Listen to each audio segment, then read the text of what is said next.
Assalamualaikum warahmatullahi wabarakatuh. Pemirsa TV9 dimanapun berada, ketemu lagi bersama saya Satria Pamungkas. Cuman di Kopi Darmo, kopdar bareng orang-orang pintar. Nah, hari ini spesial banget buat saya pribadi. Karena ada istilah yang menyebutkan kalau kita banyak ngelihat di sosial media gitu ya, laki-laki tidak bercerita tapi titik. Nah, hari ini kita akan ke yang satunya lagi, yang perempuan ya. Perempuan tidak bercerita, tapi kalau yang satu ini tiba-tiba nulis buku aja. Jadi temen ngopi saya ini adalah temen ngopi saya yang udah lama banget nggak ngopi sama saya. Akhirnya saya ajakin aja buat ngopi ke sini langsung. Terus kita akan membahas tentang buku yang dia tulis. Kak Lili. Halo. Kak Lili Lainesia, apa kabar? Assalamualaikum. Waalaikumsalam warahmatullahi wabarakatuh. Sehat banget. Berapa tahun kita? Sekitar 100 tahun lah ya, kita belum ketemu. Ya nggak selama ya. itulah. Perjumpaan kita yang nggak sengaja Iya, bener, masih ada. Sehat ya? Alhamdulillah sehat Satria. Ya Allah, seneng ketemu aku. Seneng banget. Akhirnya ya kita berjumpa lagi. Oke. Nah, hari ini datang tiba-tiba udah jadi penulis aja. Berapa tahun kita nggak ngopi, tiba-tiba kau udah jadi penulis aja gitu. Judulnya ini nih, Sotiras. Ya, ada kepanjangannya nih, demi harapan pejuang garis 2, apakah nyawa siap jadi taruhan. Ngeri nggak sih judulnya, Sotiras gitu ya. Apa ceritanya? Kalau kita lihat gambarnya, ini gambar janin ya ini ya? Janin. Gambar janin ya? Apa ceritanya? Sebenarnya ya, ini sebelumnya aku mau disclaimer dulu sih. Boleh. Tentang ini bukan tiba-tiba sebenarnya Satria. Sebenarnya buat saya kan tiba-tiba. Iya tiba-tiba ya kalau misalnya ini menulis. Tapi sebenarnya kan hobi menulis itu sebenarnya udah dari dulu ya. Sejak saya SMP sudah punya hobi untuk nulis. Zaman dulu ingat nggak sih kita pernah ada majalah anak-anak kecil di SMP waktu itu ya, SMP SD gitu ya. Waktu itu saya sempat nulis artikel, nulis cerita cerpen, lalu dikirim, lalu kita habis itu dapat duit kalau memang itu dimuatkan gitu ya. Betul. Nah itu saya dari SMP itu sudah punya hobi seperti itu Satria sebenarnya. Jadi saya kirimin tuh cerpen-cerpen saya ke majalah-majalah anak-anak waktu itu, dan saya dapat komisi dari situ. Nah keterusan tuh. Berapa dulu itu komisinya? Saya tahu dulu nih tahun berapa juga gitu ya. Saya SMP tuh tahun berapa ya, sekitar ya 90, 95, 97 lah gitu ya. Itu berapa ya komisinya? Itu sekitar 500 perak? 505.000 gitu. Oh sumpah banyak ya. Iya banyak banget itu. Nah itu saya sudah hobi banget tuh gitu kan, karena dapat uang gitu sebenarnya kan. Nah tapi hobi itu harus terkubur dengan berbagai kegiatan di masa menengah atas ya, sekolah menengah atas, kuliah dan segala macamnya itu. Kenapa ganti hobi kan? Akhirnya ganti hobi, ya kan, ganti hobi bersiar bersama kamu. Iya.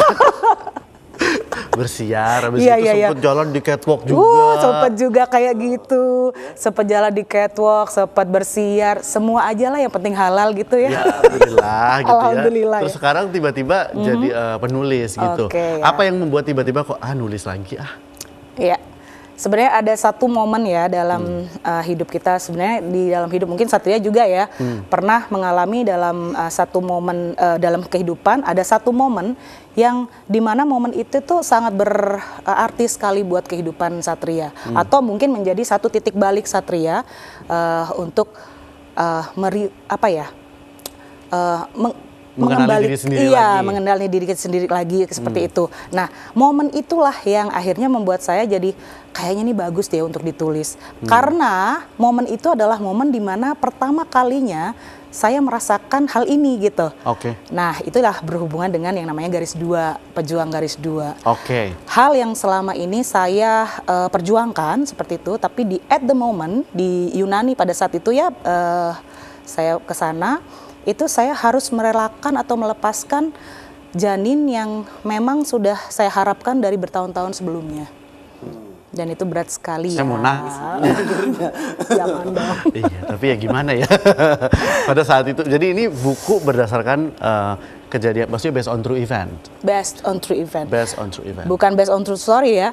Karena ini ada bedanya juga nih. Mungkin ini cuman info sedikit buat pemirsa TV9 yang ada di luar sana, bahwa yang namanya based on true event itu adalah sepenggal cerita dalam kehidupan kita yang kita tulis dalam satu buku dan kita kembangkan dengan bumbu-bumbu dramatis seperti itu ya kan. Tapi kalau based on true story itu overall itu adalah cerita kita dari awal sampai akhir. Oke, jadi secara penokohan alurnya itu mirip. Tapi kalau true event itu momennya diambil lalu dikembangkan dengan bumbu-bumbu. Nah, itu kalau misalnya buat teman-teman ngopi semuanya, kalau misalnya baca-baca buku yang background sejarah. Nah, biasanya based on true event tapi kisahnya itu fiksi. Fiktif gitu ya. Nah, betul, ini betul. Aku bacain sedikit ya.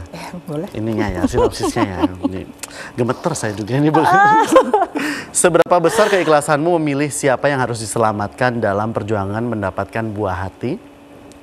Sotiras mengajakmu menyelami kisah cinta Alea dan Zabir dalam perjuangan emosional mendapatkan keturunan.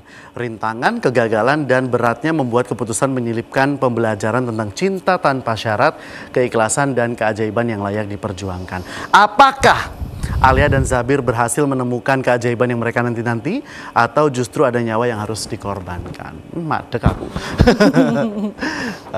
Masih ingat waktu itu ya, di Yunani kejadiannya. Boleh nggak Lili ceritain tentang true eventnya itu kayak gimana? Oke, sebelum saya bercerita tentang true eventnya itu, ya tadi sebenarnya sudah saya spill ya saat ya di depan ya, bahwa pada saat kejadian di Yunani itu adalah kejadian di mana saya harus mengikhlaskan harapan yang saya inginkan dari sejak bertahun-tahun sebelumnya, dengan berbagai usaha seperti bayi tabung, IVF dan segala macamnya itu. Ternyata kami kan tidak berhasil gitu ya. Lalu kemudian di Yunani itu, jadi ceritanya jalan-jalan ke Yunani. Iya, jalan-jalan ke Yunani setelah saya berusaha untuk rilis. Jadi artinya ya udahlah ya, terserah Allah aja lah ya, maunya seperti apa, Tuhan seperti apa maunya. Nah, ketika kita sudah rilis dan ikhlas dan berdamai dengan diri sendiri, justru pada saat itu Allah itu memberikan saya janin Sotiras ini, gitu. Tapi ya qadarullah juga ya Sat ya. Jadi pada saat itu di Yunani itu kondisi saya memang tidak tahu bahwa saya itu sedang hamil pada saat itu. Nah, makanya pada saat itu ada satu kejadian yang membuat akhirnya harus ada tindakan operasi, sehingga harus janin ini harus direlakan, diikhlaskan seperti itu. Dan kejadian itu membuat saya jadi, ini bukan buka luka lama lagi ya, tapi artinya ini menjadi base cerita saya di novel ini antara Alea dan Zabir, bagaimana dengan perjuangannya juga seperti itu. Mungkin ini hanya sepenggal kisah dari para pejuang garis 2 yang ada di luar sana ya, yang mungkin ceritanya juga bermacam-macam Sat. Oh Tuhan. To be honest ya ini, aku to be honest sama kamu ya ini ya. Sebenarnya waktu kejadian yang kamu di Yunani itu, aku nangis tau. Beneran aku nangis nih ya. Aku boleh bongkar DM kita di situ, di sini. Karena kan aku tahu kan berapa lamanya gitu kan. Terus kok tiba-tiba gue lama gitu ya. Terus kemudian juga, nih kan, nih. Tunggu ya, aku bongkar dulu DM kita ya. Agak lama nih nunggu, nggak apa-apa ya, dikit ya. Jadi waktu itu kejadiannya adalah tiba-tiba si Lili ini update story yang sudah berjudul kalau kehilangan janin gitu ya. Aku baca storynya langsung kayak astagfirullahaladzim, innalillahi wa inna ilaihi raji'un gitu ya. Kok bisa gitu, aku bilang langsung ikut sedih gitu. Terus kamu balas, tolong doakan anak kami Sotiras Gifari. Aku masih ingat namanya. Ya aku nangis.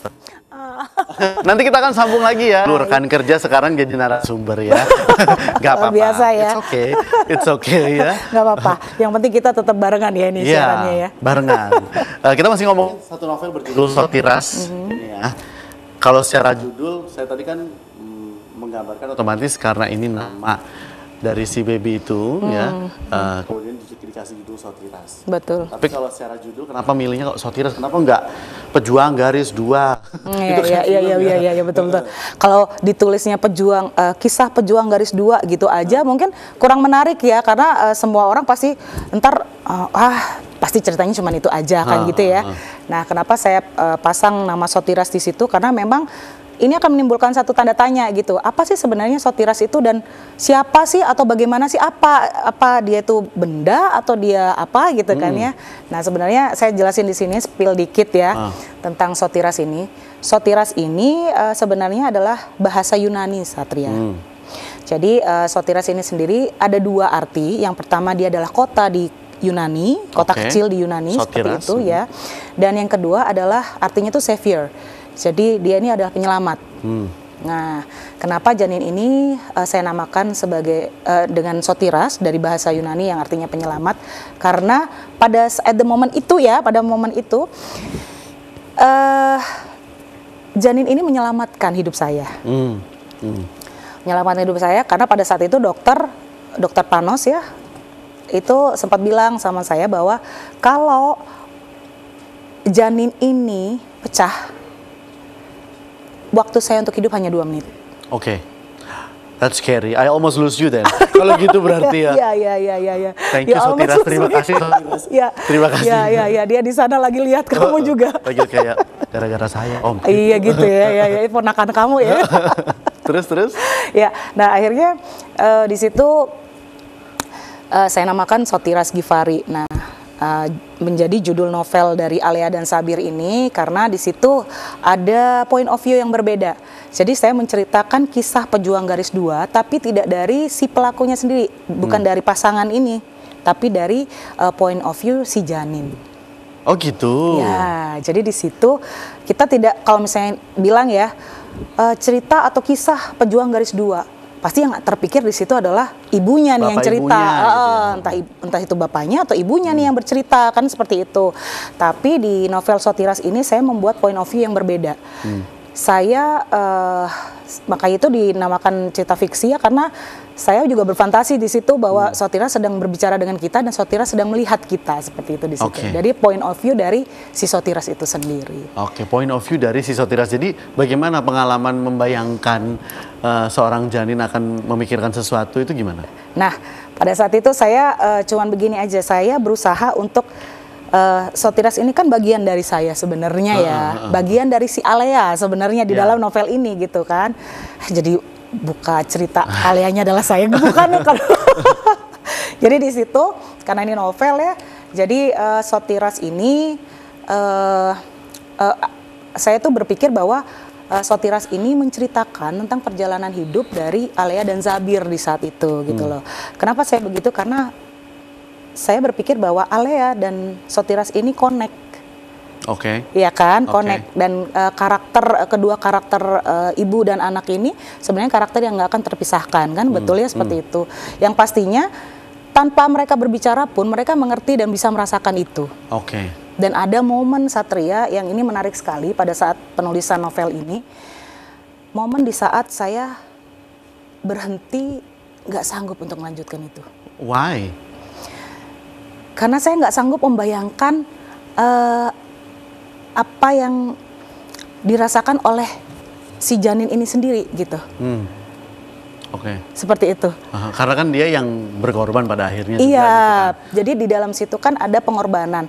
Yang mengorbankan itu kan yang memutuskan untuk janin ini diangkat, itu kan kedua orang tuanya, Alea dan Zabir ya, pada saat itu. Nah, Alea dan Sabir itu dipenuhi dengan rasa bersalah pada saat itu, harus melepas Sotiras tidak masuk ke dimensi dunia. Sedangkan Sotiras ini sudah siap untuk lanjut gitu ya? Ke dimensi dunia seperti itu kan. Lalu karena satu dan lain hal, akhirnya mereka terpaksa untuk mengorbankan dan mengikhlaskan Sotiras ini. Nah, itulah momen melepaskan yang sangat mengharukan. Dan di situ saya sempat berhenti, Satria. Nggak mau dilanjutkan lagi. Nggak sanggup saya. Ada satu ini ya, ada satu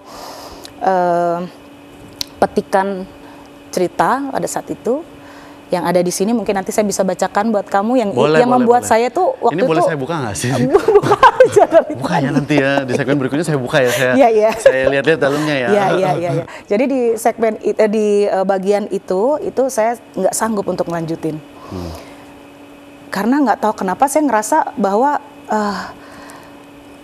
Sotiras itu berbicara gitu loh, berbicara kepada mungkin semua pejuang garis 2 yang ada di luar sana bahwa mental itu perlu untuk dipersiapkan, Satria. Tapi kan kehadiran atau kedatangan problem itu kan kita nggak ada yang tahu ya kapannya gitu. Betul. Mungkin diharap-harapkan, terus ternyata kenyataannya nggak seperti itu. Betul, gitu ya. betul. Ini cerita aja nih ya, saya barusan punya temen juga yang udah hamil sampai 9 bulan. Terus habis gitu di saat momen melahirkan, di saat sudah bukan 9 gitu katanya, anaknya tuh udah nggak ada di dalam. Hah? Kok bisa? Meninggal maksudnya. Oh, meninggal. Meninggal maksudnya. Oke. Maksudnya anaknya meninggal gitu. Nah itu otomatis jadi pukulan karena dia punya saudara juga. Nikahnya kurang lebih beda 3 bulan. Hamilnya juga kurang lebih beda 3 bulan. Tapi saudaranya ini anaknya lahir. Sedangkan dia anaknya tidak lahir. Itu sampai baru banget kejadiannya. Nah mungkin buat Bang Garis 2 di luar sana, pastinya itu kan jadi momen-momen yang tidak diharapkan. Betul. Kehilangan buah hati yang ditunggu-tunggu itu kan. Dan ya. pasti buku ini sangat relatable sama kondisi pejuang Garis 2 di luar sana. Betul sekali. Tapi yang pengen saya tanyakan adalah kenapa Lily merasa ceritanya yang based on true event ini perlu di-share? Ya itu pertanyaan bagus sekali ya, Sat, ya. Terima kasih. Kenapa ini perlu saya share? Sebenarnya kan soalnya untuk sembuh dari luka itu kan nggak gampang tuh. Betul. Iya kan? Untuk berdamai dengan perasaan situasinya. itu susah sekali. Apakah ini salah satu caranya? Ya, satu itu, lalu kemudian yang kedua tujuan saya membuat novel Sotiras ini, saya ingin melegasikan ini gitu ya, bahwa Sotiras itu ada seperti itu ya, dan saya ingin Sotiras dikenal oleh banyak orang. Yang pertama itu, yang kedua saya ingin membagikan sepenggal kisah yang mungkin banyak sekali kisah di luar sana mengenai pejuang Garis 2 ya, Sat ya, gitu. Cuman ini hanya satu kisah gitu ya yang saya persembahkan sebagai hadiah untuk menguatkan dan juga menemukan diri kembali ketika kita sudah mengalami satu hal yang sangat mengecewakan. Seperti itu. Ada nggak di buku ini diceritain nggak Alia ngapain waktu itu? Kalau setelah kehilangan Sotiras? Awalnya memang susah ya untuk dia menerima kenyataan seperti itu. Tapi pada akhirnya ada momen, nah itu saya kembali lagi nih ya ke momen yang dimana di situ ada momen Sotiras ikhlas. Ya, di bab itu iya Sotiras ikhlas. Nah pada saat itulah akhirnya mereka bisa rilis bahwa bagaimana anak ini bisa ikhlas, sedangkan kami yang memutuskan bahwa dia harus di-cut gitu ya istilahnya ya, seperti itu.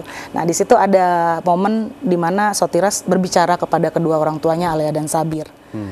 Setelah itu baru Alea sudah bisa melepaskan itu. Jangan kemana-mana, nanti kita. Yang bikin sejuta orang penasaran kayaknya sekarang ini kan lagi naik daun nih, number 1 bestseller nih. Bangga saya punya temen penulis buku akhirnya ya. Bestseller pula ya. Bestseller pula gitu. Habis ini minta tanda tangan, ada fotonya di sini. Aku akan pansos di sosial mediaku kalau aku foto bersama denganmu. Nanti aku compare sama foto kita yang dulu. Iya, boleh. Gitu. Ini teman siapa saya kamu? lama gitu. Ada satu bagian di buku ini yang membuat Lily tidak berhasil atau tidak mampu untuk meneruskan pada saat itu. Betul. Ya, saya bacakan boleh ya. Iya. Akhirnya saya boleh buka bukunya. Ini teruntuk mungkin yang menjadi pejuang Garis 2 di luar sana. Betul. Gitu ya, yang mungkin sempat kehilangan janin bahkan belum sempat terlahir gitu. Betul. Ya. Ini point of view-nya Sotiras. Jadi si janin terhadap kedua orang tuanya. Bapak, Ibu, takdir Allah tak pernah salah. Meskipun perpisahan ini menyakitkan, sebenarnya bukan kalian yang memutuskan. Allah punya caranya sendiri untuk menganugerahi kita kebahagiaan.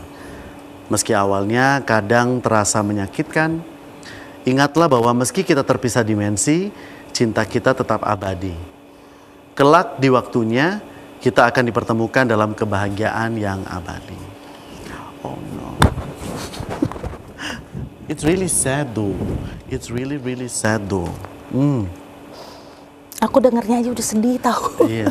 Kamu dengarnya mungkin, aku mikirnya tadi kamu dengarnya kamu mau nangis karena jelek banget bacanya gitu. Enggak ya. Ya sebenarnya gitu juga. Ih, bentar ya. Iya. Ya, tapi apa yang membuat kamu melanjutkan ini? Kan ada momen ini sempat membuatmu terhenti. Ya. Apa yang membuatmu melanjutkan ini? Sebenarnya itu sempat berhenti hampir sebulan, Satria. Jadi kalau saya udah lupa isinya. sempat berhenti sebulan karena saya merasa kehabisan ide lagi untuk saya merasa di momen itu sudah mentok bahwa si Sotiras ini udah berkata seperti itu, udah selesai nih ceritanya, karena kan udah ikhlas nih dianya gitu kan, apalagi yang mau saya kembangkan di situ gitu kan.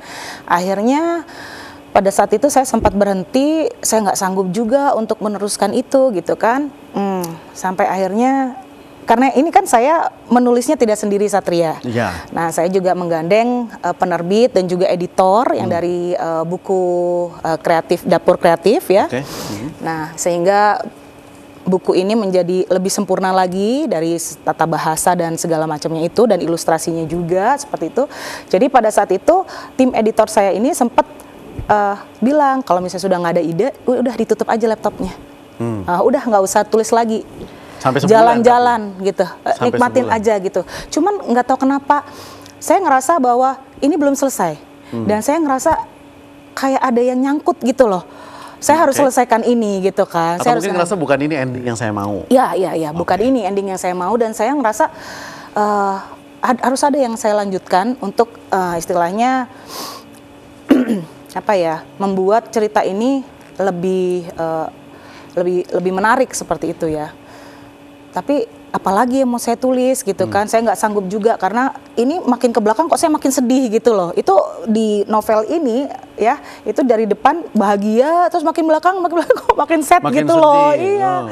Nah itu saya nggak sanggup nih. Saya harus naikin emosi dari novel ini sendiri ya, pembaca ya, supaya nggak terlalu tenggelam dalam kesedihan gitu kan endingnya. Saya kan ingin jadi novel ini menjadi spirit atau semangat juga untuk pejuang garis 2 yang ada di luar sana, supaya terus semangat gitu ya untuk berusaha dan mencoba gitu, meskipun harus diiringi dengan yang namanya keikhlasan yang besar. Jangan menjadikan memiliki anak itu validasi. Jadi pada saat itu akhirnya editor saya ini menutup laptop, sudah jalan-jalan udah nggak usah dipikirin lagi. Sampai endingnya sebulan kemudian editor saya nelpon, jadi gimana? Sudah ada ide lagi gitu, ditanyain lagi gitu ya, udah ada ide lagi, kalau misalnya nggak ada ya udah kita tutup buku nih ya, kayak gini aja. Maksudnya gitu. Endingnya begitu. Endingnya begitu ya gitu kan. Tapi kok kayaknya nggak enak dia gitu kan. Terus akhirnya saya ya udahlah, saya gitu kan. Akhirnya saya melanjutkan itu, saya buka lagi, saya kuatkan hati, saya bismillah, ya udahlah di 100 halaman terakhir itu menjadi pengembangan dari kisah yang tadi sempat terhenti seperti itu. Oke. Jadi ini berkat juga tim saya yang luar biasa, tim dari Dapur Kreatif, editor saya, dari penerbit saya, dan juga dari distributor saya, buku kita, dan juga Gramedia tentunya. Terima kasih. Ini kan udah keliling ya, berarti kan untuk promosi buku Sotiras ini ya. Setelah diskusi bersama para pembaca Sotiras, ada nggak yang datang ke Lili terus menceritakan kisah dia sendiri? Banyak Satria, banyak, dan itu menariknya. Yang paling diinget kisah apa? Ini ada satu cerita yang ini ada DM ya. Jadi bukan saya ketika bertemu dengan mereka lalu mereka bercerita sama saya, bukan itu. Gak ada waktunya lagi, maaf. Jadi waktu itu sempat ada yang mendm saya nggak kenal siapa beliau ini. Cuman beliau ini bilang sama saya bahwa Kak, saya baca novel ini. Saya betul-betul relate dengan kehidupan saya, katanya. Relate dengan kejadian yang saya alami 11 tahun lalu. Oh Tuhan. 11 tahun lalu. Yang setelah kejadian itu saya 11 tahun itu nggak punya anak. Sampai akhirnya dia punya anak dan anaknya sekarang umur 2 tahun. Seperti itu. Jadi memang perjuangannya dan kekecewaannya itu sampai membuat dia itu di dalam titik terendah. Karena begini Satria, ketika kita mengalami kekecewaan dalam memperjuangkan garis 2 ini, itu banyak konflik yang akan muncul. Stigma negatif yang ada di masyarakat, satu itu ya, tentang infertilitas ini sendiri. Lalu kemudian ada apa ya istilahnya saling menyalahkan antara pasangan. Iya, pasti gara-gara kamu, gara-gara kamu. Yang membuat rumah tangga ini menjadi menjadi semakin renggang seperti itu. Belum lagi mungkin mertua mungkin. Orang tua, keluarga, dan mungkin lingkungan sekitar seperti itu yang kurang mendukung seperti itu. Akhirnya membuat mereka jadi lebih sulit untuk mencapai chemistry yang bagus. Padahal untuk punya anak kan harus ada chemistry yang cocok gitu kan, harus kompak dua-duanya gitu loh. Kalau Gitu. aku dulu pernah ngeliat si Celine Dion ya, Ya. itu dia sampai coba IVF berkali-kali sampai akhirnya punya anak kembar itu ya, anaknya 3 sekarang. Jadi memang masalah anak itu kan rezeki ya, iya toh. Itu urusan Allah nggak sih sebenarnya? Betul. Iya nggak sih? Kapan diberinya itu sebenarnya ketika kita sudah berusaha untuk melepaskan, berusaha untuk berdamai dengan semuanya, pada saat itu loh Allah kasih. Ya. Ya. Ada satu cerita juga. Ini saya boleh cerita sekarang atau nanti aja nih? Nanti aja segmen Kayaknya berikutnya udah. aja ya. Soalnya waktunya udah mulai Makin mepet seru ini juga ya obrolannya ya. Ini kalau kita terusin bisa sampai 2 jam Iya, soalnya. betul. Dan Nancy di sini bersama buku Sotirasnya yang sudah jadi Bestseller. number 1 bestseller ini ya. Ada Sotiras 2 nggak sih nanti kalau kayak gitu? Oh, atau mungkin mau buku yang lain? Nah, di bab terakhir tuh ada Adik Sotiras, itu sequelnya tuh ntar. Oh, ntar Tunggu ada Adik aja ya. Sotiras ya udah. Munculin karakter saya dong di situ, Om Sotiras. Oh iya betul. Gitu Ya loh. ikutan nangis pada saat Sotiras. Itulah. Saya butuh pansos itu sebenarnya memang ya. Iya. Iya. Gitu. Nah, tapi buku ini kan pasti dibaca juga sama banyak pejuang garis 2. Betul. Yang tadi ada yang datang ke Kak Lili bilang kalau cerita soal pengalaman dirinya memperjuangkan bisa punya keturunan. Betul. Gitu ya. Dan memang kalau secara keturunan itu kan kita boleh bilang itu Allah yang atur ya. Betul. Jadi kapan waktunya, berapapun umurnya itu udah kuasa Allah semuanya gitu ya. Ada cerita juga kan tadi ya? Ya. Sempat ada juga yang nge-DM saya tuh, tadi kan DM pertama ya. DM yang kedua itu tentang beliaunya ini sudah berusaha IVF, tabung dan segala macamnya itu, dan inseminasi dan sebagainya itu udah berkali-kali seperti itu. Sampai akhirnya di usia 45 tahun beliau menyerah dan beliau merasa udah nggak mungkin gitu kan. Nah, beliau udah merasa sudah tidak mungkin, lalu kemudian beliau merasa pernikahannya itu semakin merenggang gitu. Semakin merenggang sampai akhirnya di usia 52 tahun beliau ini tidak merasa bahwa beliau ini hamil. Kayak udah nggak mungkin. Iya, kayak gitu udah nggak rasanya mungkin kan gitu. Nah, di endingnya di usia 52 beliau hamil loh. Bisa loh. Hamil? Hamil. Di umur 52? 52 tahun. Oh my God. Orang kan kalau misalnya kita bilang 45, 46 mungkin sudah menopause atau apa dan segala macam. Alhamdulillahnya beliau ini belum seperti itu dikasih kan, menopause, belum dikasih menopause dan segala macam. Dan memang kendala pada saat itu, pada saat dulunya berusaha berikhtiar itu, memang sel telurnya itu kecil, Satria, gitu, dan hormonnya itu memang tidak teratur dan tidak stabil seperti itu ya. Nah kemudian karena rumah tangganya kok merenggang di usia 52 akhirnya beliau hamil, itulah akhirnya beliau ini dengan suami, dengan pasangan ini akhirnya semakin merekat lagi gitu. Oh, Tuhan. Sekarang anaknya masih umur 3 tahun apa? 3 gitu. tahun? Berarti umurnya udah 55 ini berarti? Tapi anaknya masih umur 3 tahun, nggak apa-apa. Iya. Ya, kalau kita inget-inget dulu kisah Nabi Ibrahim. Iya betul Ya kan? betul sekali. Itu perjuangannya begitu kan juga pejuang garis 2 ya dulu ya, zaman dulu. Maka dari itu di novel ini saya juga ingin memberikan satu pesan untuk para pejuang garis 2 di luar sana, bunda-bunda, moms juga ya, untuk jangan lelah untuk berikhtiar dan mencoba seperti itu. Meskipun pada saat berikhtiar dan mencoba itu, saya juga ingin diiringi dengan yang namanya keikhlasan. Itu susah loh, Satria. Oh, susah banget. Susah banget. Rilis dan juga menyerahkan semua keputusan itu kepada Allah, hanya kepada Allah. Ini satu pandangan yang mungkin kita agak sepele gitu ya, sepele, tapi ini penting sekali dalam proses ini sebenarnya. Ini adalah faktor yang sangat penting gitu loh. Nah, karena begini Satria, kalau tidak diiringi dengan keikhlasan di sini ya, keikhlasan dan kepasrahan ini, itu akan menjadikan berbelok arah. Yang awalnya kita memiliki anak itu memang untuk bukti atau ingin berkasih sayang ya, untuk mencurahkan kasih sayang, untuk memiliki keturunan seperti itu akhirnya jadi berbelok menjadi obsesi. Oh Tuhan. Iya kan, kalau tidak diiringi dengan keikhlasan. Karena pada saat mereka mencoba tidak berhasil. Selama uang masih ada, selama mereka mampu, mereka akan terus lanjut. Gitu. Nah, tapi mereka melupakan yang namanya memiliki anak ini bukan seperti kita memproduksi suatu barang apa gitu kan, yang memang harus digenjot terus kayak gitu. Enggak seperti itu, bukan pabrik juga gitu kan, bukan produksi apa nih gitu. Itu untuk produksi anak yang itu hubungannya dengan pasangan dan juga Tuhan gitu. Betul. Makanya saya udah menyiapkan. Kalau misalnya suatu saat ditanya gitu ya, kok belum punya anak gitu, udah punya jawabannya aku. Apa tuh? Jawabannya gini, ya kalau anak dibikin dari tepung ya sudah saya bikin. Kan ini yang ngasih Allah. Iya kan? Iya. Gimana caranya gitu? Saya boleh minum kopinya dulu? Silakan diminum dulu kopinya. Cukup mencengangkan ya ini ya. Iya kan? Maksudnya kenapa memiliki seorang keturunan itu selalu dibebankan kepada dua pasangan ini gitu ya? Atau mungkin harus mencari siapa yang salah gitu, siapa yang infertil atau tidak gitu kan? Padahal semuanya itu dari Allah. Betul. Gitu. Yang penting tetap diusahakan. Iya, dan hindari pertanyaan-pertanyaan yang gini ya, pejuang garis 2 itu sangat sensitif banget loh Satria. Itu kalau cuma ditanya, sekarang umurnya berapa?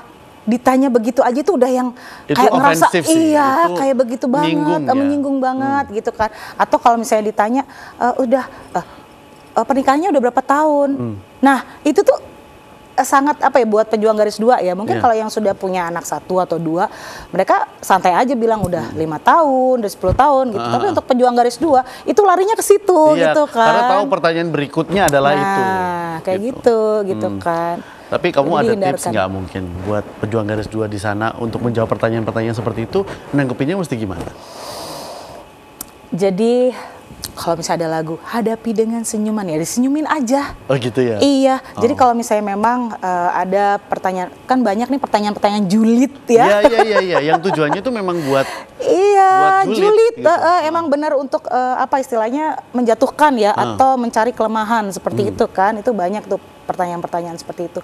Untuk pejuang garis 2 di sana, kuatkan mental dan yang pasti kamu jangan rendah diri kayak gitu ya, terus merasa sedih dengan pertanyaan-pertanyaan itu, jawablah dengan tenang dan juga jawab juga jangan apa adanya juga ya menjawabnya, karena orang julid ini kalau misalnya dijawab apa adanya panjang ceritanya, makin kita ngasih ya bahan kan? Benar. Hadapi dengan senyuman, tetap tenang dan jangan berhenti untuk berikhtiar, tutup telinga, udah. Yang paling penting itu dari faktor itu selain keikhlasan, Satria, adalah relax. Oh, santai aja. Santai aja. Kalau dari Justru saya kalau misalnya kondisi rahim itu sangat dipengaruhi oleh pikiran. Kalau kita nggak relax, susah tuh juga dapat anaknya.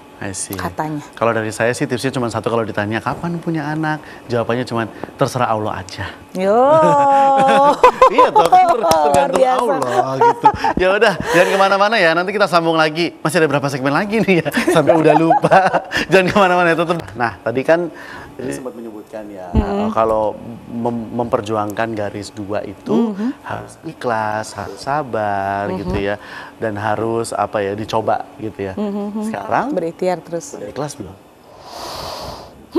Saya sudah berdamai dengan diri sendiri dan dengan selesainya novel ini itu juga sudah semakin merilis luka-luka yang pada saat itu saya rasakan.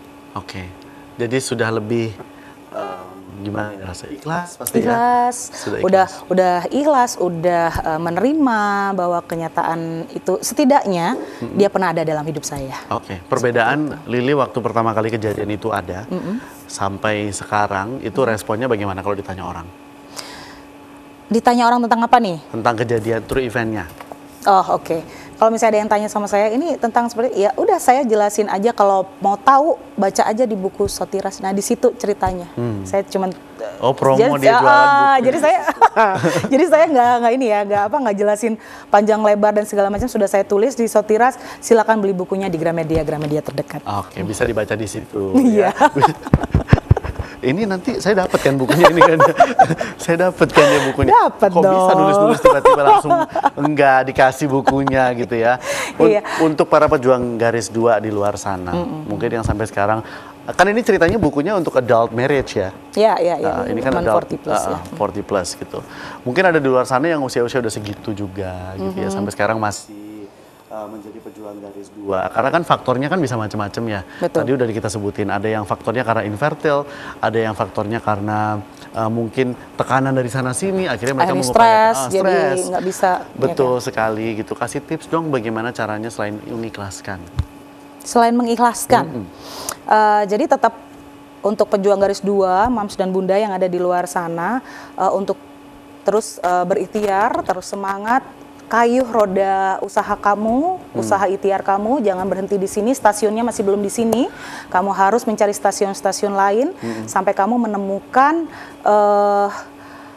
harapan yang selama ini kamu impikan, seperti itu.